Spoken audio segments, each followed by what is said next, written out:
श्रीमद् भगवद गीता अध्याय संख्या 5 श्लोक संख्या 26 से लेके 29 तक लंबा प्रकरण है। 26वां श्लोक पढ़ता हूँ। काम क्रोध विमुक्ता नाम यतिनाम यत चेतसाम अभितः ब्रह्म निर्वाणम वर्तते विदित आत्मनम।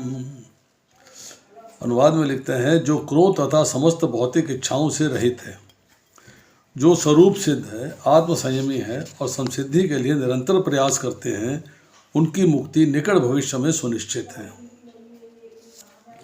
तो यहाँ पर मुक्ति प्राप्त करने की योग्यता, एलिजिबिलिटी, उसकी चर्चा हो रही है इस 26वें श्लोक में।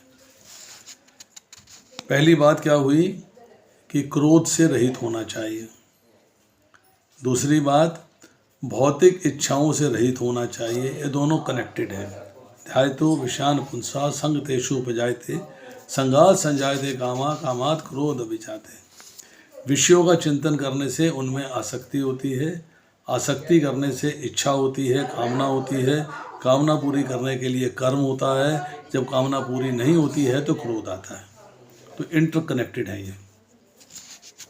दूसरी बात, जो स्वरूप सिद्ध हैं, मतलब जिन भक्तों ने अपना स्वरूप जान लिया है, अच्छे तरीके से समझ लिया है। स्वरूप क्या है? जीवेरे स्वरूप कृष्णेर नित्य दास, मतलब अपने दास होने की स्थिति को जान लिया है, समझ लिया है और दास होने के सारे कर्तव्यों को पूरा कर रहे हैं। आत्मसंयमी है, मतलब जिसका मन और इंद्रियां दोनों वश में हैं। और संसिद्धि के लिए, मतलब वो जो है भगवान के धाम जाने के लिए, भगवान से संबंध स्थापित करने के लिए निरंतर कोशिश कर रहे हैं, प्रयास कर रहे हैं। ऐसे व्यक्ति की मुक्ति जो है आने वाले कल में हो सकती है। अब पढ़ते हैं इसका तात्पर्य। मोक्ष के लिए सतत प्रयत्नशील रहने वाले साधु पुरुषों में से जो कृष्ण भावना भावित होता है वह सर्वश्रेष्ठ है। कृष्ण भावना भावित होकर ही आपको मोक्ष की प्राप्ति हो सकती है। इसलिए कहा गया है कि मोक्ष की प्रैक्टिस कर, मोक्ष के लिए मेहनत करना चाहते हैं तो आपको कृष्ण भावना भावित होना पड़ेगा। दैट इज सर्वश्रेष्ठ। इस तथ्य की पुष्टि भागवत 4:22-39 में हुई है। भक्ति पूर्वक भगवान वासुदेव की पूजा करने का प्रयास तो करो, कोशिश तो करो। बड़े से बड़े साधु पुरुष भी इंद्रियों के वेग को उतनी कुशलता से रोक पाने में समर्थ नहीं हो पाते जितना कि वे समगाम कर्मों की तीव्र इच्छा को समूल नष्ट करके और भगवान के चरण कमलों की सेवा करके दिव्य आनंद में लीन रहते हैं। सकाम कर्मों की जो इच्छा होती है उसको आपने समूल नष्ट करना है, जड़ से नष्ट करना, और भगवान के चरण कमलों की सेवा करके दिव्य आनंद की स्थिति प्राप्त करनी है। आगे लिखते हैं प्रभुपाद, बद्ध जीव में कर्म के फलों को भोगने की इच्छा इतनी बलवती होती है कि ऋषि मुनियों तक के लिए कठोर परिश्रम के बावजूद ऐसी इच्छाओं को वश में करना कठिन होता है। विश्वामित्र जी ने 60,000 साल तपस्या करी, परंतु जब मेनका आई तो इंद्रियों को कंट्रोल नहीं कर पाए। जो भगवत भक्त कृष्ण चेतना में निरंतर भक्ति करता है, सत्य कीर्तो यंतो माम अनन्य चेता सत्यमेव तस्मात् सर्वेषु कालेषु अनन्य चिंतो युक्तो माम अनन्य चेता सत्यम यो, मतलब जिस व्यक्ति ने अनन्य भाव से भगवान का चिंतन कर लिया है निरंतर लगातार और आत्म साक्षात्कार में सिद्ध होता है। He understand his position, Krishna's position, relationship and how to maintain it. Relationship को कैसे मेंटेन करना चाहिए, वह शीघ्र ही मुक्ति प्राप्त करता है। आत्म साक्षात्कार का पूर्ण ज्ञान होने से निरंतर समाधिस्थ रहता है। ऐसा एक उदाहरण यहाँ दिया जा रहा है। मतलब वो समाधि में है। कैसी समाधि में? एग्जाम्पल दे रहे हैं, मछली, कछुआ तथा पक्षी केवल दृष्टि, चिंतन तथा स्पर्श से अपनी संतानों को पालते हैं। हे पद्मजा, मैं भी उसी तरह करता हूँ। भगवान कह रहे हैं, मैं भी चिंतन करने से आपका पालन पोषण हो रहा है। मछली अपने बच्चों की केवल देखभाल करती है, कछुआ केवल चिंतन द्वारा बच्चों को पालता है। कछुआ अपने अंडे स्थल में देता है और स्वयं जल में रहने के कारण निरंतर अंडों का चिंतन करता रहता है। इसी प्रकार भगवत भक्त भगवत धाम से दूर स्थित रहकर भी भगवान का चिंतन करके कृष्ण भावनामृत द्वारा उनके धाम पहुंच सकता है। तो मुख्य बात क्या है कही, भगवान का चिंतन करके उसे भौतिक क्लेशों का अनुभव नहीं होता है। उसे जो संसार में दुख मिल रहे हैं ना, उनको वो फील नहीं करता। उसके लिए आ रहे हैं, ठीक है, आने दो, कोई बात नहीं, पर उसके साथ डिस्टर्ब नहीं होता, विचलित नहीं होता। उसे भौतिक क्लेशों का अनुभव नहीं होता। यह जीवन अवस्था ब्रह्म निर्माण अर्थात भगवान में निरंतर लीन रहने के कारण भौतिक कष्टों का अभाव कहलाती है। क्योंकि आपने अपने आप को भगवान के प्रति समर्पित कर दिया, तो आपको ये चीज़ें अब जो है डिस्टर्ब नहीं करती। थोड़ी बहुत आती भी हैं तो प्रारब्ध समझ के आप उसे बर्दाश्त कर जाते हो, ये मेरा प्रारब्ध है, ये मेरे को बियर करना। अब इसको समराइज करते हैं कि क्या कहा जा रहा है इसके अंदर। डिवोटीज जो है, जो कृष्ण भावनामृत में है, उनके अंदर सेल्फ कंट्रोल, आत्म संयम आम व्यक्ति के मुकाबले में ज़्यादा होता है। कामना होती है कि जो संसार में पदार्थ अवेलेबल हैं, जो संसार में फैसिलिटीज़ अवेलेबल हैं, उन डिज़ायर्स को अपनी इंद्र तृप्ति के लिए भोगना। कामना का कॉज क्या होता है, वो चीज़ आपके पास नहीं है, उसका अभाव है, इसलिए आपकी डिज़ायर है। पर सत्य स्वरूप में आत्मा के पास ऐसा कुछ नहीं है। आत्मा के अंदर कोई कामना नहीं है, कोई अभाव नहीं है। कृष्ण भावनामृत में कामनाएं और क्रोध दोनों कम होते हैं, दोनों कम होते हैं। अब उनको कैसे फील किया जाए कि वो कम हो गए हैं? How do we understand, how do we feel कि अपने जो है कामनाएं और क्रोध कम हो गए हैं? इसको कैसे फील किया जाएगा? नंबर 1, कामना और क्रोध जितनी जल्दी जल्दी आते थे अब उतनी जल्दी नहीं आ रहे। आते हैं, उतनी फास्ट स्पीड पे नहीं आते। नंबर 2, जितने वेग से आते थे उतने वेग से नहीं आ रहे। जितनी देर ठहरते थे उतनी देर ठहरते नहीं। अब आप अवॉइड करना चाहो तो आप अवॉइड कर सकते हो। नंबर 3, कभी कभी जो प्रैक्टिस कर रहा है कृष्णा कॉन्शियसनेस साधक है, उसको भी काम और क्रोध का वेग आता है। कॉज कि साधन में कमी आ रही है तो क्रोध आ गया, यार मेरा जप नहीं हो रहा, मेरी रीडिंग नहीं हो रही, मैं पिछड़ रहा हूँ।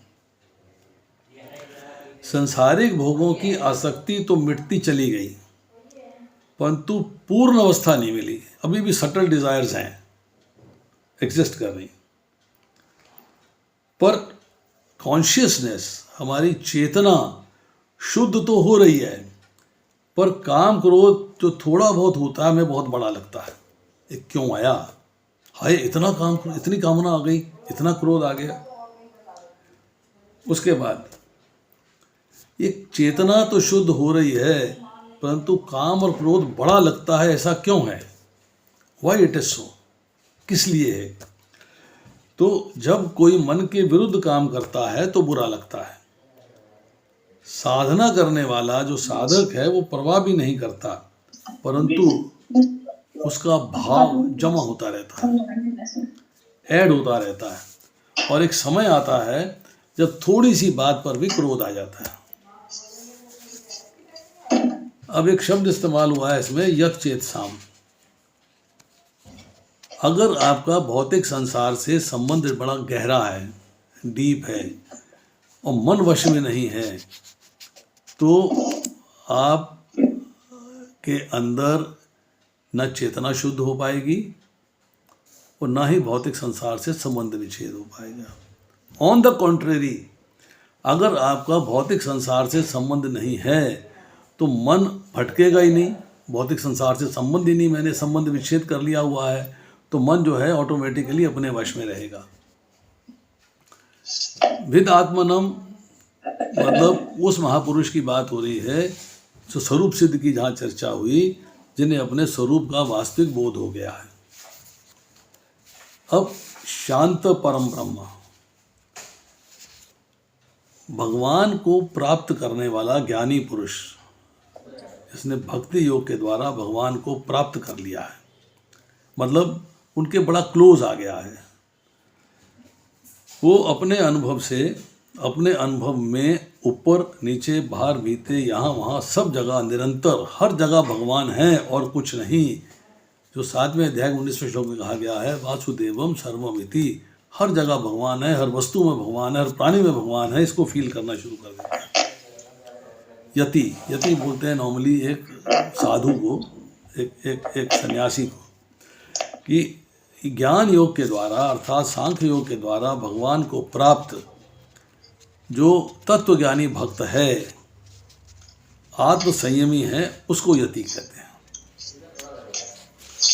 अब 3 प्रॉब्लम्स हैं। एक, मल, कंटामिनेटेड कॉन्शियसनेस, ये डिस्टर्ब करती है और काम क्रोध विमुक्ता नाम से छुटकारा पाना है, तब ये प्योरीफाई होगी, उसके बिना नहीं होगी। दूसरा है विक्षेप। विक्षेप का मतलब है डिस्टर्बेंसेस। तो यत चेत साम मतलब भौतिक संसार से संबंध को त्यागना पड़ेगा। और तीसरा होता है आवरण। आवरण मतलब अज्ञान। तो जो विदित आत्मानम शब्द इस्तेमाल किया कि भगवान का पूर्ण ज्ञान और अपने स्वरूप का पूर्ण ज्ञान जाने वाला महापुरुष, इनमें जो है ये 3 दिक्कतें नहीं होती, इनसे इनको जो है बचाव रहता है। अब आती है श्लोक संख्या 27 और 28। स्पर्शन कृत्वा बहिर्बाह्यान् चक्षुः च एव अंतरे भ्रुवो प्राण अपानो ममो कृत्वा नास अभ्यंतर चारिणो यथा यथा इंद्रिय मन बुद्धि मुनि मोक्ष परायणा विगत इच्छा भय क्रोधा यह सदा मुक्त एव सह। समस्त इंद्रिय विषयों को बाहर करके, दृष्टि को बाहों के मध्य में केंद्रित करके, अपान वायु को नथनों के भीतर रोक कर, इस तरह मन इंद्रियों तथा बुद्धि को वश में करके जो मोक्ष को लक्ष्य बनाता है, वह योगी इच्छा भय तथा क्रोध से रहित हो जाता है। जो निरंतर इस अवस्था में रहता है वो अवश्य ही मुक्त है। तो यहाँ बताई जीवन मुक्त की परिभाषा क्या करना है और कैसे धाम में जा सकते हो, कैसे मन को वश में कर सकते हो। अष्टांग योग की जो है भूमिका यहाँ बांधी गई है। मन इंद्रियों बुद्धि को वश में करके लक्ष्य है मोक्ष, मोक्ष की प्राप्ति करनी। भगवान से जुड़ा हुआ योगी इच्छा भय और क्रोध से रहित हो जाता है। वीतराग भय क्रोधा। और मन को कैसे वश में करता है? इंद्र विषयों को बाहर करके, मतलब इंद्र विषयों को इंद्रियों से हटाकर और अपनी दृष्टि दोनों आँखों को जो है भौं के मध्य में केंद्रित करके और फिर प्राणायाम करके प्राण तथा अपान वायु को नथनों के भीतर रोककर। परपट पढ़ते हैं। कृष्ण भावनामृत में रत होने पर मनुष्य तुरंत ही अपने आध्यात्मिक स्वरूप को जान लेता है, जिसके पश्चात भक्ति के द्वारा वह परमेश्वर को समझता है। जब मनुष्य भक्ति करता है तो वह दिव्य स्थिति को प्राप्त होता है और अपने कर्म क्षेत्र में भगवान की उपस्थिति का अनुभव करने योग्य हो जाता है। ये विशेष स्थिति मुक्ति कहलाती है। अब मुक्ति की बात क्या बताई, दोबारा पढ़ते हैं। नंबर 1, कृष्ण भावनामृत में रत होना, ग्रॉसली इन्वॉल्व। नंबर 2, आध्यात्मिक स्वरूप को जान लेना। नंबर 3, भक्ति के द्वारा भगवान को समझना। नंबर 4, भक्ति के द्वारा दिव्य स्थिति को प्राप्त होना। और नंबर 5, अपने हर कर्म में भगवान के लिए उपस्थिति स्वीकार करना और भगवान के लिए ही कार्य करना, उसी का अनुभव करना। जब ये 5 पॉइंट उसके कंट्रोल में आ जाते हैं तो वो जो है जीवन मुक्त हो जाता है, विशेष स्थिति में आ जाता है। मुक्ति विषयक उपयुक्त सिद्धांतों का प्रतिपादन करके श्री भगवान अर्जुन को ये शिक्षा देते हैं कि मनुष्य किस प्रकार अष्टांग योग का अभ्यास करके इस स्थिति को प्राप्त होता है। यह अष्टांग योग 8 विधियों में विभाजित है। यम, नियम, आसन, प्राणायाम, प्रत्याहार, धारणा, ध्यान तथा समाधि, इन 8 विधियों की चर्चा हम 6ठे अध्याय में करेंगे। अब इस तरफ नाम समझ लीजिएगा। 6ठे अध्याय में योग के विषय में विस्तृत व्याख्या की गई है। 5वें अध्याय के अंत में तो इसका प्रारंभिक विवेचन ही दिया गया है, इंट्रोडक्शन दी गई है, डिटेल नहीं बताई गई। योग में प्रत्याहार विधि से शब्द, स्पर्श, रूप, स्वाद तथा गंध का निराकरण करना होता है। मतलब इंद्रियों को इंद्र विषयों से हटाना होता है, प्रत्याहार कहलाता है। और तब दृष्टि को दोनों बाहों के बीच में लाकर अधकुली पलकों से उसे नासाग्र पर केंद्रित करना पड़ता है। आँखों को पूरी तरह बंद करने से कोई लाभ नहीं होता, क्योंकि तब सो जाने की संभावना रहती है। जब आंखें बंद करके बैठेंगे तो नींद आ जाएगी। ना ही आंखों को पूरा खुला रखने से कोई लाभ है, क्योंकि तब तो इंद्र विषयों द्वारा आकृष्ट होने का भय बना रहता है। क्योंकि आंखें देखेंगी तो इंद्र विषय जो है अटैक करेंगे और आप भटक जाओगे। नथनों के भीतर श्वास की गति रोकने के लिए प्राण तथा अपान वायुओं को सम किया जाता है। इसकी चर्चा हम 4थे अध्याय में कर चुके हैं। ऐसे योगाभ्यास से मनुष्य अपनी इंद्रियों के ऊपर नियंत्रण प्राप्त करता है, बाह्य इंद्रिय विषयों से दूर रहता है और अपनी मुक्ति की तैयारी करता है। अब इस योग विधि से मनुष्य समस्त प्रकार के भय तथा क्रोध से रहित हो जाता है और परमात्मा की उपस्थिति का अनुभव करता है। दूसरे शब्दों में कृष्ण भावनामृत योग के सिद्धांतों को संपन्न करने की सरलतम विधि है। अगले अध्याय में इसकी विस्तार से व्याख्या होगी। किंतु कृष्ण भावना भावित व्यक्ति सदैव भक्ति में लीन रहता है, जिससे उसके इंद्रियों की अन्यत्र प्रवृत्त होने का भय नहीं रह जाता। अष्टांग योग की अपेक्षा इंद्रियों को वश में करने की विधि अत्यंत उत्तम है। कौन सी? कृष्ण भावनामृत में आना अत्यंत उत्तम है। चलिए अब इसको समराइज करते हैं कि इसमें डिटेल्स में क्या कहा गया है। What has been said?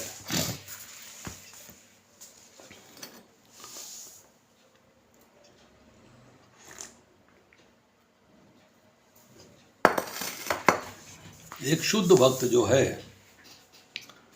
वो हर समय भगवान कृष्ण की उपस्थिति को स्वीकार करता, फील करता है। यहाँ पे अष्टांग योग का प्रारंभिक विवेचना हुई है कि ये कृष्णा कॉन्शियस होने का एक तरीका है कि मन को वश में करना।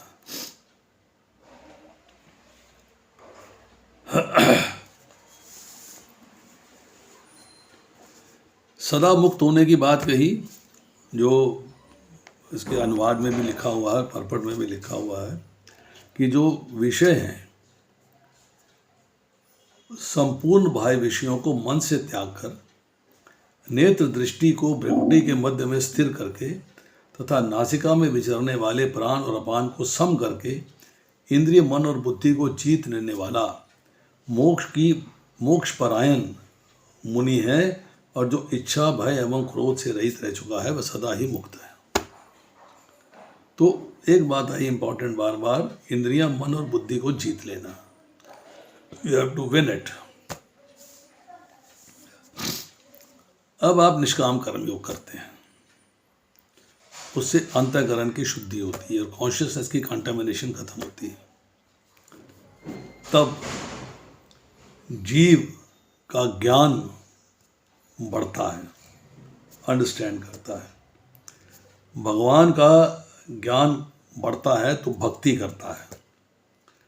जब ये जो ज्ञान है ये गुणों से अतीत है, ये रजोगुण, सतोगुण, तमोगुण के अंदर नहीं आता, तब वो जो है ब्रह्म का अनुभव करता है। Now he understands relationship with Lord, और फिर उसके साथ उसको एंजॉय करना शुरू कर देता है। जब ये विषय हैं, ये जब मन में प्रवेश करते हैं इंद्रियों के रास्ते से पहुंचते हैं मन में, पाथ इंद्रियों का है, तो इसके लिए क्या है, माइंड को कंट्रोल करना होगा। मतलब नंबर 1 विषयों का त्याग करना होगा। नंबर 2 कर्म योग में सेवा के द्वारा और ज्ञान योग में विवेक के द्वारा समझ के अच्छे तरीके से आपको इंद्रियों को इंद्र विषयों से हटाना है।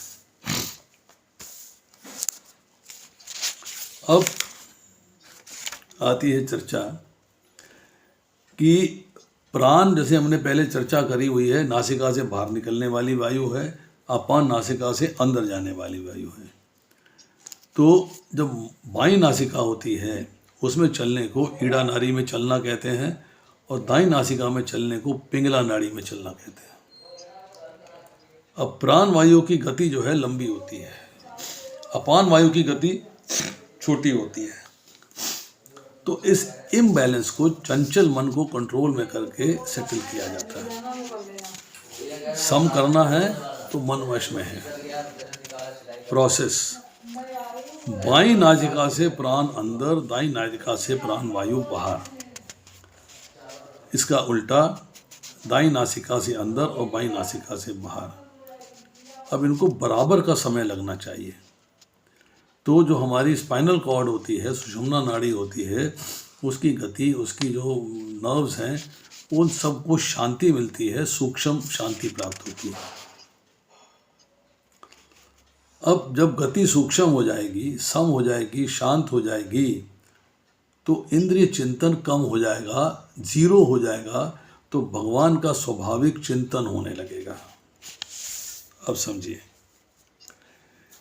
इंद्रियों को इंद्र विषयों का ज्ञान हुआ, इंद्र विषय मन में गए, मन से बुद्धि में गए, बुद्धि से ज्ञान का प्रभाव मन पे फिर बढ़ गया। अब दोनों का जब ज्ञान है, इंद्रियों का ज्ञान, मन का ज्ञान, जब बुद्धि के अंदर जो है ये पहुंच जाता है, तो ये ज्ञान जो है मन पर असर डालता है। मन आपका भटकना शुरू हो जाता है, मन आपका जो है भौतिक सुख को प्राप्त करने के लिए विचलित हो जाता है।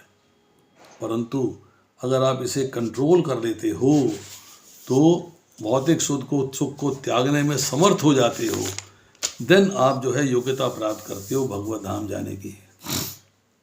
अब देखिए, दो प्रकार की इच्छाएं हुई हमारी। एक वस्तु प्राप्त करने की इच्छा, दूसरी जीने की इच्छा। वस्तु प्राप्त करना है तो उसके लिए मेहनत करते हैं, हमारे भाग्य में है तो हमें मिल जाएगी। जीने की इच्छा है, कोशिश करते हैं, भाग्य में है तो जी जाएंगे। मतलब everything depends upon Krishna's will, कि हमें जीने के लिए समय मिलेगा या नहीं मिलेगा, लाइफ का स्पैन कितना होगा, और हमें पदार्थ मिलेंगे नहीं मिलेंगे, ये भी उनकी इच्छा पे डिपेंड करता है। प्रारब्ध अप्रारब्ध के लेवल पे सोचना होगा। अब वस्तु की इच्छा कभी फुलफिल नहीं होती, हमेशा बढ़ती चली जाती है। जीने की इच्छा हमेशा बढ़ती चली जाती है, और जी लूँ और जी लूँ और जी लूँ और जी लूँ। बट ये सारी चीज़ें मृत्यु के भय से बचाव नहीं कर सकती, क्रोध से छुटकारा नहीं दिला सकती। तो इम्पोर्टेंट क्या है, फिर समझिए। वस्तु की इच्छा है, जीने की इच्छा है, मृत्यु से बचाव नहीं हो सकता, क्रोध से छुटकारा नहीं हो सकता। अब मुझे मुक्त होना है, मुक्त वाला मृत्यु के बाद भगवान के धाम जाना है। तो ओनली प्रोसेस, जैसे मैंने पहले बताया, कर्म फल का समाप्त होना, और कर्म फल समाप्त तब होगा जब इच्छाएं समाप्त हो जाएंगी। तो ना इच्छा होगी, ना उसके लिए भौतिक संसार को भोगने के लिए कर्म करेंगे, और ना ही कर्म फल मिलेगा। होता क्या है कि वस्तु की इच्छा पूरी हो गई तो और इच्छा है, और चाहिए। बट अगर इच्छा के अनुसार सब वस्तुएं नहीं मिलती और ना ही मृत्यु से बचाव होता है, तो अगर हम जो है वस्तुओं की इच्छा ना रखें तो जीवन आनंदमय हो जाएगा। जीने की इच्छा ना रहे तो मृत्यु भी आनंदमय हो जाएगी। जैसे जीना है भगवान जिस हालत में, जाही विधि रखे राम ताही विधि रहिए, जिस विधि में रखे उसी में आनंद लेना है। कॉज क्या है, जीवन में कष्ट होता है किसकी वजह से, वस्तुओं की इच्छा बढ़ने से, डिज़ायर्स बढ़ने से। मृत्यु में कष्ट कब होता है, जब हम मृत्यु को वेलकम नहीं करते, हम जीने की इच्छा और करते हैं और करते हैं और करते हैं, तो मृत्यु में कष्ट होता है। सदा मुक्त साधक जो है स्वरूप से सदा मुक्त है, बट विनाशील संसार से प्रकृति से, शरीर से संबंध मानने के कारण उसे मुक्त स्वरूप का अनुभव नहीं हो रहा। अब देखिए,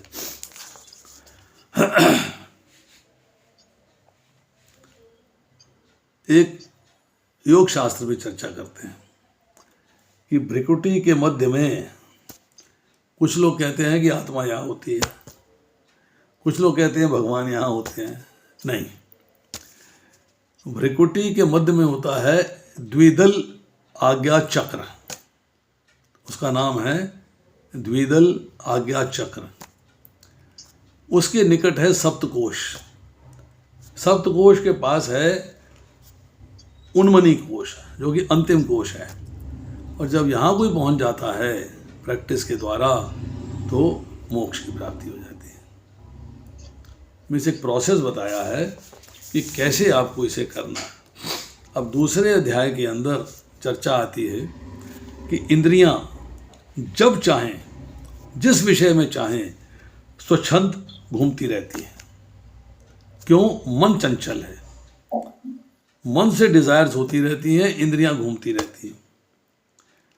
अब मन चंचल है तो बुद्धि जो है चंचल मन के कारण किसी परम निश्चय पर अटल नहीं रहती, भटकती रहती, कभी ये कभी वो, कभी वो कभी ये, मुंह में चलायमान रहती है। बट हाउ टू कंट्रोल, कैसे कंट्रोल किया जाए? कंट्रोल होता है, छठे अध्याय के 35वें श्लोक में चर्चा होती है, विवेक के द्वारा और वैराग्य के द्वारा।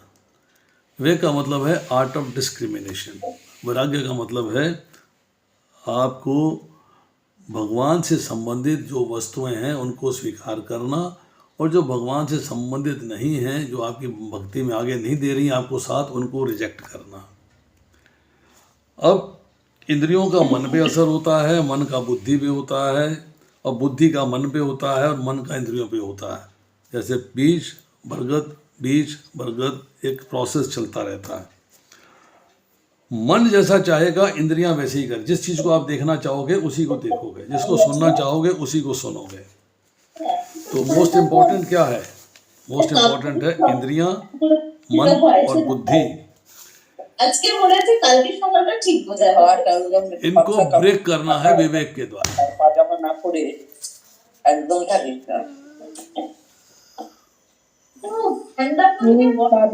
अपने आप को म्यूट कर लीजिए प्लीज प्लीज।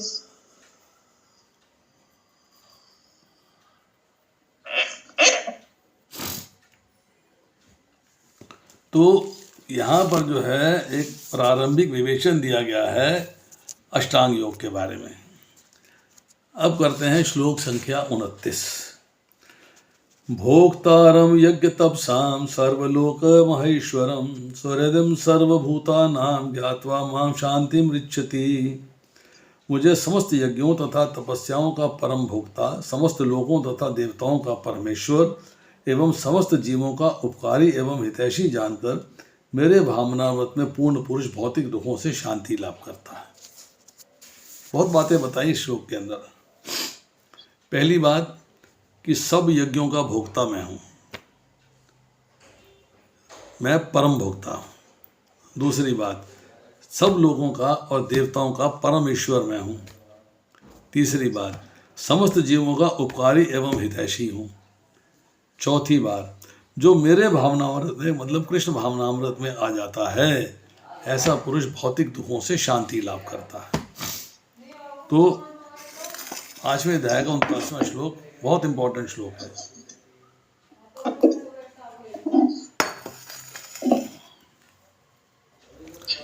माया के वशीभूत सारे बद्ध जीव इस संसार में शांति प्राप्त करने के लिए उत्सुक रहते हैं। सबसे पूछो शांति चाहिए? हाँ जी शांति तो चाहिए, शांति चाहिए, किसको नहीं चाहिए। किंतु भगवत गीता के इस अंश में वर्णित शांति के सूत्र को वे नहीं जानते। शांति का सबसे बड़ा सूत्र यही है कि भगवान कृष्ण समस्त मानवीय कर्मों के भोक्ता हैं। भगवान ने दूसरे अध्याय के अंदर कहा, मतलब दूसरे अध्याय के अंदर भी बहुत बढ़िया चर्चा हुई है शांति के बारे में। एक श्लोक आता है, आप उस श्लोक को बार बार पढ़िए और बार बार दोहराइए, आपको जो है पता लगेगा। नास्ति बुद्धि अयुक्त से न च युक्त से भावना न च अभावते शांति अशांत से कुते सुखम। जिसको शांति नहीं है उसे सुख कैसे प्राप्त होगा? और शांति कब मिलती है? जब बुद्धि स्थिर होती है, मन वश में होता है और इंद्रियां भगवान की सेवा में लगी होती हैं। मनुष्य को चाहिए कि प्रत्येक वस्तु भगवान की दिव्य सेवा में अर्पित करते हैं, क्योंकि वे ही समस्त लोकों में तथा उनमें रहने वाले देवताओं के स्वामी हैं, उनसे बड़ा कोई नहीं। वे बड़े से बड़े देवता शिव तथा ब्रह्मा से भी महान हैं। वेदों में श्वेताक्षर उपनिषद 6.7 में भगवान को तमेश्वरा नाम परम महेश्वरम कहा गया है। माया के वशीभूत होकर सारे जीव सर्वत्र अपना प्रभुत्व जमाना चाहते हैं, लेकिन वास्तविकता तो ये है कि सर्वत्र भगवान की माया का प्रभुत्व है। माया के वशीभूत होकर सारे जीव प्रकृति पर अपना हक जमाना चाहते हैं, प्रभुत्व जमाना चाहते हैं, सुपीरियरिटी जमाना चाहते हैं, परंतु सर्वत्र माया भगवान की माया का प्रभुत्व है। भगवान की जो माया है वो जीव के ऊपर कंट्रोल कर लेती है। भगवान प्रकृति माया के स्वामी हैं और बद्ध जीव प्रकृति के कठोर अनुशासन के अंतर्गत है। जब तक कोई इन तथ्यों को समझ नहीं लेता तब तक संसार में व्यष्टि या समष्टि रूप से शांति प्राप्त करना संभव नहीं है। व्यष्टि का मतलब होता है इंडिविजुअल और समष्टि का मतलब होता है कंबाइंड। शांति प्राप्त कर लेना संभव नहीं है। कृष्ण भावनामृत का यही अर्थ है।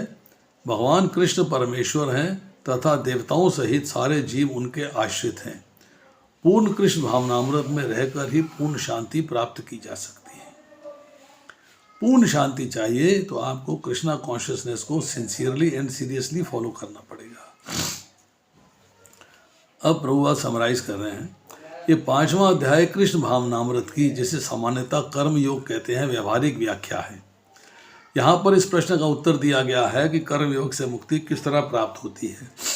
कृष्ण भावनामृत में कार्य करने का अर्थ है परमेश्वर के रूप में भगवान के पूर्ण ज्ञान के साथ कर्म करना। निष्काम भाव से कर्म करना है, मतलब यहाँ इसका नाम है कृष्ण भावना भावित कर्म। भगवान का पूर्ण ज्ञान प्राप्त करके अब आपको भगवान के लिए ही कर्म करना है। ऐसा कर्म ज्ञान दिव्य ज्ञान से भिन्न नहीं होता है। मतलब दिव्य ज्ञान और ये कर्म जो करते हैं डिफरेंट नहीं है। प्रत्यक्ष कृष्ण भावनामृत भक्ति योग है और ज्ञान योग वो पथ है जिससे भक्ति योग प्राप्त किया जा सकता है। ये हम बार बार कहते आ रहे हैं कि ज्ञान योग के अंदर आके आपको नॉलेज मिलती है और नॉलेज से आप भक्ति में आते हो। कृष्ण भावनामृत का अर्थ है परमेश्वर के साथ अपने संबंध का पूर्ण ज्ञान प्राप्त करके कर्म करना, और इस चेतना की पूर्णता का अर्थ है कृष्ण या श्री भगवान का पूर्ण ज्ञान। सिंपल वर्ड्स हैं, कोई डिफिकल्ट नहीं। शुद्ध जीव भगवान के अंश के रूप में ईश्वर का शाश्वत दास है। वह माया पर प्रभुत्व जमाने की इच्छा से ही माया के संपर्क में आता है। यही उसके कष्टों का मूल कारण है।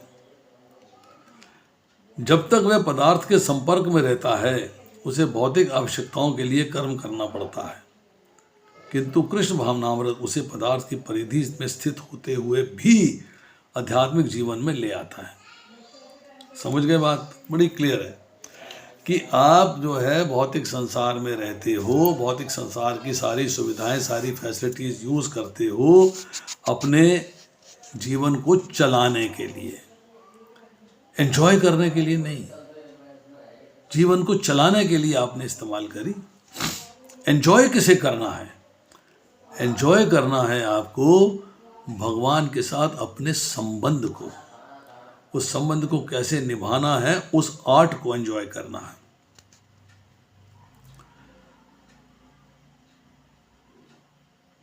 किंतु कृष्ण भावनामृत उसे पदार्थ की परिधि में स्थित होते हुए वे आध्यात्मिक जीवन में ले आता है कि आप भौतिक संसार में रह रहे हैं परंतु आप कृष्ण भावनामृत में प्रोग्रेस कर रहे हैं। क्योंकि भौतिक जगत में भक्ति का अभ्यास करने पर जीव का दिव्य स्वरूप पुनः प्रकट होता है। जो ढक गया था, आपका स्वरूप भगवान के दास का वो ढक गया था, अब वो उजागर हो गया है, अब वो ओपन हो गया है। जो मनुष्य जितना भी प्रगत है उतना ही पदार्थ के बंधन से मुक्त रहता है। जितनी आपकी एडवांसमेंट है कृष्णा कॉन्शियसनेस में, उतनी आपकी जो है भौतिक संसार से अटैचमेंट कम होती चली जाएगी। भगवान किसी का पक्षपात नहीं करते हैं। ये तो कृष्ण भावनामृत के लिए व्यक्तिगत व्यवहारिक कर्तव्य पालन पर निर्भर करता है। देखिए, हमने जो है 9वें अध्याय के अंदर एक श्लोक पढ़ते हैं। भगवान कहते हैं, न तो मैं किसी से द्वेष करता हूँ, न किसी के साथ पक्षपात करता हूँ। मैं सबों के लिए समभाव हूँ, किंतु जो भी भक्तिपूर्वक मेरी सेवा करता है वो मेरा मित्र है, मुझ में स्थित रहता है और मैं भी उसका मित्र हूँ। भगवान किसी से पक्षपात नहीं करते। अब आगे लिखते हैं, यह तो कृष्ण भावनामृत के लिए व्यक्तिगत व्यवहारिक कर्तव्य पालन पर निर्भर करता है, जिससे मनुष्य इंद्रियों पर नियंत्रण प्राप्त करके इच्छा तथा क्रोध के प्रभाव को जीत लेता है। और जो कोई उपयुक्त कामेच्छाओं को वश में करके कृष्ण भावनामृत में दृढ़ रहता है, वह ब्रह्म निर्वाण या देव अवस्था को प्राप्त होता है। मतलब दिव्य अवस्था क्या है? आपके अंदर वो 8 गुण आ जाते हैं, वो 8 गुण आ जाते हैं, जो कि 8 गुण भगवान में भी हैं और आप में भी हैं। भगवान में असीम मात्रा में है, आप में सूक्ष्म मात्रा में है। पाप रहित, शोक रहित, मृत्यु रहित, जरा रहित, भोजन इच्छा रहित, पिपासा शून्य, सत्य काम और सत्य संकल्प। ये 8 गुण आपके अंदर आ जाते हैं। ये ब्रह्म निर्वाण की स्थिति है। कृष्ण भावनामृत में अष्टांग योग पद्धति का स्वयंमेव अभ्यास होता है। इससे अंतिम लक्ष्य की पूर्ति होती है। यम, नियम, आसन, प्राणायाम, प्रत्याहार, धारणा, ध्यान व समाधि के अभ्यास के द्वारा धीरे धीरे प्रगति हो सकती है, किंतु भक्त योग में यह प्रस्तावना के स्वरूप है, क्योंकि केवल इसी से मनुष्य को पूर्ण शांति की प्राप्ति हो सकती है। यही जीवन की परम सिद्धि है।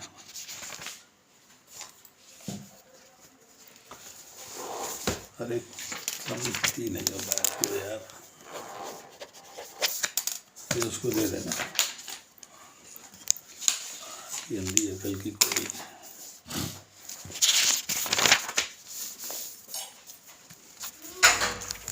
अब देखिए, यहाँ हम डिस्कशन कर रहे हैं भगवान कृष्ण के पीस फार्मूले की। शांति के लिए क्या फार्मूला है? भगवान भोक्ता है, ये बात जाननी है। कर्मियों के द्वारा किए गए यज्ञों के भी भोक्ता हैं और ज्ञानियों द्वारा की गई तपस्या के भी भोक्ता हैं। एंजॉयर वही है। कर्मी हों या ज्ञानी हों, दोनों के उपास्य भगवान हैं। सर्वलोकों के महेश्वर महानियंता भगवान हैं। अंतर्यामी भगवान हैं। योगियों के भी उपास्य भगवान हैं। संपूर्ण प्राणियों के सूर्य भगवान हैं। ये चर्चा है इस श्लोक के अंदर। जो भगवान को 3 लक्षणों से युक्त जानता है, जिसकी इसमें चर्चा आई है। नंबर 1, यज्ञों तथा तपों के भोक्ता। नंबर 2, समस्त लोगों के महेश्वर। और नंबर 3, समस्त प्राणियों के सुहृद।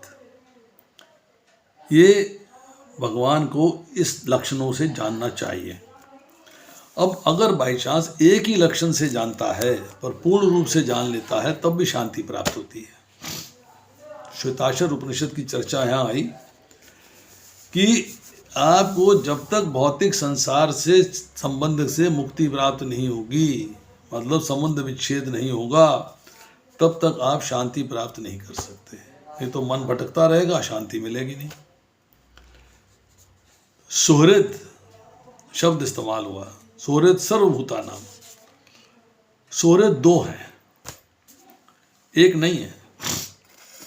सुहृद का अर्थ क्या होता है? हितैषी। हितैषी 2 ही हैं, एक है भगवान और दूसरे हैं भक्त। नाना वाप्तवम वाप्तयम तीसरे अध्याय का 22वां श्लोक है। भगवान को किसी से कुछ नहीं पाना है, वह स्वाभाविक रूप से सबके सुहृद हैं। भक्त अपने लिए कुछ नहीं चाहता और सबका हित चाहता है, हित करता है, इसलिए वो भी सुहृद है। तो श्रीमद् भागवतम के तीसरे स्कंद के 25वें अध्याय के 21वें श्लोक में चर्चा आई है सुहृद सर्वदेही नाम, मतलब प्रत्येक प्राणी के प्रति भक्त जो है सुहृद होता है। अब भगवान कहते हैं कि मेरे स्वरूप का ज्ञान, कि मैं तीनों गुणों से परे हूं, इसे सत्व गुण के ज्ञान द्वारा भी नहीं जाना जा सकता। क्या आप सतोगुण में आ गए, भगवान को जान जाऊंगा? नहीं, भगवान को जाना जा सकता है केवल भक्ति के द्वारा। भक्त्या अहम एकया गुह्या, भागवतम 11वां स्कंद 14वां अध्याय 21वां श्लोक। अब ज्ञात्वा माम शब्द है, इसको समझते हैं। भगवान कहते हैं कि जिन योगियों की पूजा का मैं भगवान के रूप में लक्ष्य हूँ, मेरा स्वरूप जानने के बाद वे मोक्ष अर्थात शांति को प्राप्त करते हैं। निष्काम कर्म के द्वारा ज्ञानी और कर्म योगी जीवात्मा तथा परमात्मा के ज्ञान को प्राप्त करके मुक्ति को प्राप्त करते हैं। यही इस अध्याय का सार है। तो क्या सार बताया कि निष्काम कर्म योग अर्थात निष्काम कर्म के द्वारा अपने आप को भगवान से जोड़ना। ज्ञानी हो तो भी, कर्म योगी हो तो भी, वो आत्मा का और परमात्मा का ज्ञान प्राप्त करके सही मार्ग पे चल के मुक्ति को प्राप्त करते हैं। ये जो है विश्वनाथ चक्रवर्ती ठाकुर लिखते हैं, निष्काम कर्मणा ज्ञानी योगी छात्र विमुच्यते, ज्ञात्वा आत्मपरायणा वि यथार्थ ईरितः। मतलब निष्काम कर्म के द्वारा ज्ञानी और कर्म योगी जीवात्मा तथा परमात्मा के ज्ञान को प्राप्त करके मुक्ति को प्राप्त करते हैं। अब हम कहते हैं सुहृद सर्वभूताना, मित्र हैं, हितैषी हैं। एक बंधु होता है, दैट इज ऑफिशियल फ्रेंडशिप। एक मित्र होता है, दैट इज सोशल फ्रेंडशिप। एक सुहृद होता है, दैट इज रियल फ्रेंडशिप। और एक जो है रियल फ्रेंडशिप जो है वो भगवान के सिवाय कोई नहीं है। ये बात को जान लीजिए आप। भगवान अपने आप को अलग अलग रूपों में प्रकट करते हैं, अलग अलग रूपों में प्रकट करते हैं भगवान अपने आप को। इस युग के अंदर चैतन्य महाप्रभु के रूप में आए, भक्ति करने का मार्ग सिखाया, भक्ति करने का तरीका बताया। अब लास्ट बात आती है निष्काम कर्म के बारे में। आपको कर्म करना चाहिए, ये बात आप जानते हैं, पर क्या आपको कर्म करने की विद्या आती है? नॉलेज है तो आपको कर्म करने की विद्या आनी चाहिए। You must know the process of performing karmas. कर्म का प्रॉपर तरीके से नहीं हो पाना, उसका रीज़न क्या है? कर्म करते हैं परंतु कर्म की विद्या नहीं आती। और दूसरा कंडीशन क्या है? कर्म करने की विद्या तो आती है पर कर्म नहीं करना चाहते। तो कर्म को करना, प्रॉपर तरीके से करना, सही तरीके से समझना, सही तरीके से करना बहुत इम्पोर्टेंट है। चलिए अब ये चैप्टर समाप्त होता है। अगली बार जो है 6वां अध्याय करेंगे। अभी कल ट्यूसडे है, 28 तारीख है। 28, 29, 30 3 दिन मैं गुजरात में हूँ, दिल्ली में नहीं हूँ, तो 3 दिन क्लास नहीं हो पाएगी। अब क्लास शुरू करेंगे 1 तारीख से, दिसंबर की 1 तारीख अर्थात नए महीने से। तो तब तक जो है मेरा आपसे एक रिक्वेस्ट है, आप एक काम करिएगा, कि आप रोज का 2 अध्याय करिए और क्वेश्चंस निकालिए उसमें से। हम एक क्वेश्चन आंसर सेशन करेंगे जिसमें कि जो हमने 5 अध्याय किए हैं इनके बारे में क्वेश्चंस हों आपके और उत्तर हों मेरे। कोई डाउट्स हैं, कोई संदेह है, कुछ नई बात समझ में आ रही है, कोई दिक्कतें आ रही हैं, उसके बारे में क्वेश्चंस होंगे। आप क्वेश्चंस करेंगे और मैं उसको आंसर करूँगा। एक प्रोसेस भी अडॉप्ट करेंगे आने वाले कल में। We will adopt this process also. बताइए, अभी आप शांति प्रदा माता जी का हाथ खड़ा है। हरे कृष्णा प्रभु जी, दंडवत प्रणाम। यस माता जी, प्रभु दंडवत। जी, अभी आप बोल रहे थे कि 6.35 में जो है इंद्रियों को कंट्रोल करना बताया है। एक तो उसमें ये बताया है कि भगवान से संबंधित जो वस्तुएं उन्हें अपनाएं और जो प्रतिकूल वस्तुएं उनका त्याग कर दें। इसमें एक और पॉइंट भी प्रभु जी आपने बताया था, वो मैं मिस कर गई। देखिए, छठे अध्याय का 35वां श्लोक को 34वें श्लोक के साथ समझना चाहिए। जी 34वें श्लोक में भगवान कहते हैं चंचलम ही, भगवान कृष्ण अर्जुन कह रहा है, चंचलम ही मन कृष्ण प्रमाथि बलवद दृढ़म तस्या अहम निग्रहम मन्यो वायो एव सुदुष्करम। हे कृष्ण, चूंकि मन बड़ा चंचल है, अस्थिर है और श्रृंखल है, हटीला है, अत्यंत बलवान है, अतः मुझे इसे वश में करना वायु में वश में करने से अधिक कठिन लगता है। भगवान उत्तर देते हैं, असंशयम महाभावो मनो दुर्निग्रहम चलम अभ्यासेन तो कौनतय वैराग्य न चक्र। कि श्री कृष्ण ने कहा, हे महाबाहु कुंती पुत्र, निसंदेह चंचल मन को वश में करना अत्यंत कठिन है, किंतु उपयुक्त अभ्यास और विरक्ति के द्वारा ऐसा संभव है। तो एक है अभ्यास, दैट इज प्रैक्टिसिंग। आप कृष्णा कॉन्शियसनेस की प्रैक्टिस कर रहे हैं। जब आप प्रैक्टिस करते हैं तो आपको सारी प्रॉब्लम्स को समझना होता है। सारी प्रॉब्लम्स को समझने के बाद आप उसका एक सलूशन निकालते हैं कि मुझे क्या करना चाहिए। तो एक काम तो हो गया कि अभ्यास करना है मुझे, आई हैव टू प्रैक्टिस। और दूसरा काम हो गया कि वैराग्य। वैराग्य का मतलब जो चीज़ें मेरे लिए भक्ति के लिए आवश्यक नहीं हैं उनको मुझे त्याग देना है। I have to get rid of them.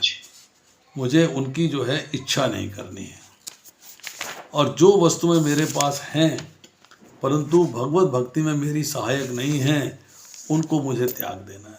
जो भगवत भक्ति में सहायक नहीं है उनकी इच्छा नहीं करनी, आए मेरे पास ऐसी इच्छा नहीं। और जो मेरे पास हैं परंतु मेरी भगवत भक्ति में यूज़ नहीं हो रही हैं, अगर आहिस्ता आहिस्ता उनको मैंने जो है डिस्कार्ड करना है, उनसे छुटकारा पाना है।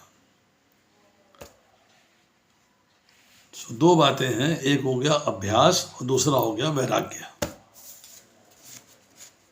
थैंक यू प्रभु जी। और बताइए आप। हरे कृष्णा प्रभु जी। यस, बोलिए। हरे कृष्णा प्रभु जी, जैसे कि आपने बताया कि हमारे हितैषी जो हैं भगवान और भक्त होते हैं, तो जो कृष्ण भावना भावित है ही नहीं, जो भक्तों का संग ही नहीं कर रहा है, उसके भक्त कैसे हितैषी होंगे? तो पेरेंट्स भी तो हितैषी होते हैं प्रभु जी। आपका सवाल बड़ा कंफ्यूजिंग है, आप दोबारा से पूछिएगा एक बार फिर से।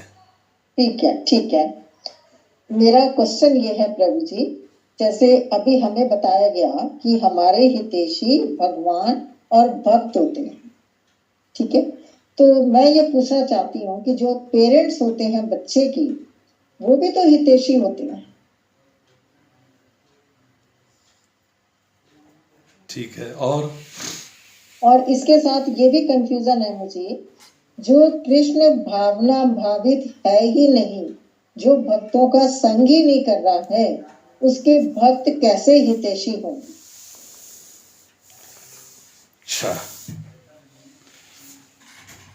आपने बात करी, एक तो पेरेंट्स की बात करी। हाँ जी। कि Yes. माता पिता अपने बच्चों का हित चाहने वाले हैं। हाँ जी। ठीक है। हाँ जी। वो तो भक्त नहीं है, संसारिक व्यक्ति हैं। हम्म, क्या संसारिक व्यक्ति अपने परिवार का हित नहीं चाह सकता? उसके लिए उसका भक्त होना जरूरी नहीं है। हम्म, आप अपने पति का हित चाहती हैं, पति पत्नी का हित चाहता है, आप अपनी संतान का हित चाहते हैं, संतान माता पिता का हित चाहता है, वो एक डिफरेंट रिलेशनशिप है। वो आप एक पर्टिकुलर व्यक्ति के प्रति आपका जो है हित है। यहाँ हित हो रहा है, भगवान का हित क्या है आप समझिएगा, क्या कहा? सुहृद सर्वभूतानाम। माता पिता प्रत्येक प्राणी का हित नहीं चाहते, अपने बच्चे का हित चाहते हैं। ठीक है। वो प्रत्येक प्राणी का हित नहीं चाहते। हाँ जी। यहाँ चर्चा हो रही है सुहृद सर्वभूतानाम की, हम्म, मतलब सब प्राणियों का हित चाहने वाले। माता पिता अपनी संतान का हित चाहते हैं, सब प्राणियों का हित नहीं चाहते वो। ठीक है। तो पहली बात तो आपकी यहाँ समाप्त हो गई। ठीक है। अब दूसरा सवाल करिए, दूसरा पार्ट बोलिए। दूसरा पार्ट मेरा ये था प्रभु जी, जो कृष्ण भावना भावित नहीं है, ठीक। जो भक्तों का संग ही नहीं करते, उनके भक्त कैसे हितैषी होते हैं? आप मुझे एक बात बताइए, हाँ जी। आप भक्ति में कैसे आए? वो तो प्रभु जी स्टार्टिंग में तो भगवान किसी को निमित्त बना के भेजते हैं, उसके थ्रू जब हमारी स्टार्टिंग होती है, हमारा इंटरेस्ट डेवलप होता है, तो फिर हम अपने आप आगे बढ़ते हैं। नहीं, एक एक लाइन में, आपके भक्ति में आने का कारण एक क्या भक्त था, एक भक्त था। तो भक्त आपका हितैषी हुआ कि नहीं हुआ? आप तो भक्ति में नहीं थी। हाँ जी, हाँ तो जी। फिर हुआ। प्रॉब्लम क्या है? ठीक सबके है, हितैषी हैं ठीक वो। है, ठीक है प्रभु जी, ठीक है, ठीक है। हाँ। वो सबका हित चाहने वाले हैं, वो आपका बुरा नहीं चाहते। हित चाहने का मतलब है कि आपको किस चीज से फायदा होगा उसके लिए आपके लिए कार्य करेंगे। फायदा सबसे बड़ा क्या है? गोलोक वृंदावन जाना, यस। भगवान के धाम जाना, मोक्ष की प्राप्ति करना, उससे बड़ा वो फायदा ही नहीं है। ठीक तो है, आपका वो हित चाहने वाले हैं। ठीक है, और पूछिए। ठीक है प्रभु, नहीं क्लियर हो गया प्रभु जी, थैंक यू। हरे कृष्णा। और कोई?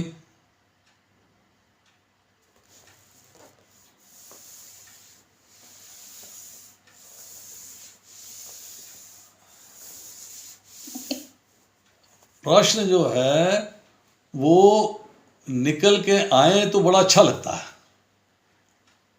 क्योंकि उससे आपको भक्ति में प्रोग्रेस करने में आसानी होती है, because you are able to understand. नहीं तो आप डाउट लिए बैठे रहोगे तो गलत बता दिया, ये कैसे बता दिया ना। वो चीज़ जब आप पूछते हैं तो पूछने से क्लैरिटी जब मिलती है तब आपका विश्वास और दृढ़ होता है। बहुत सेटिस्फेक्शन होती है प्रभु जी, जब हमारा पॉइंट क्लियर होता है ना, तो हमें सेटिस्फेक्शन बहुत होती है, अदरवाइज हम कंफ्यूज रहते हैं। अब मैं नहीं जानता कि भाई मैं आपके प्रश्नों का ठीक से उत्तर दे पाता हूँ कि नहीं दे पाता, परंतु मैं कोशिश अवश्य करता हूँ।